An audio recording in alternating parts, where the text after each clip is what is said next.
Yun mga brother, real talk nga muna tayo mga brother, no? May mga minsan nagko-comment sa atin, no? At sabi nung iba, no, mga brother, no, sabi nila, bakit daw na imbis na tulungan natin ang iba, ay tulungan muna natin ang ating mga kamag-anak. Isa lang ang masasabi ko dyan mga brother, no? Bakit? Tinulungan ka ba nila nung nagsisimula ka palang mag-vlog?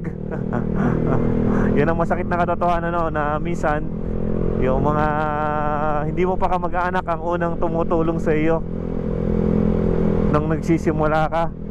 Yan, real talk muna tayo mga brother, no? Kaya doon sa mga sumama sa akin nung ako'y nagsisimula pa lamang, ay maraming salamat sa inyo mga brother. Balang araw makakaganti tayo dyan, bukod pa sa pagpapasaya sa inyo at saka sa pagbibigay ng inspirasyon.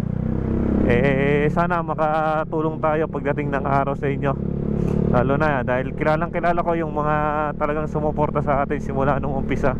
Kilala ko ang pangalan ng mga yan, dahil magaling tayo magtanda mga brother, no, ng mga taong sumusuporta sa atin. Higit sa lahat yung mga nagko-comment at saka nag-share, yung mga nagko-comment palagi sa ating mga post.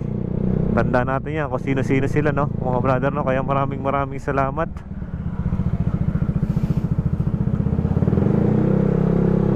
Doon sa mga solid talagang sumusuporta sa atin mga brother, yun lang ang mga nais nating sabihin doon sa ating sa kaibuturan ng ating puso mga brother. Maraming salamat sa inyo mga brother, at kayo ang ating sandigan kung ba't nagpapatuloy pa ang ating pagbablog na kahit walang gana-gana. Sabi nga ng iba, mga walang kwenta.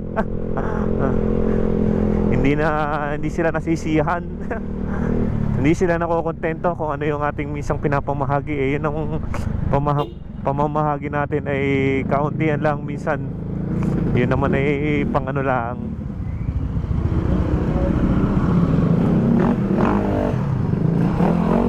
Pamangga ka na dyan boy.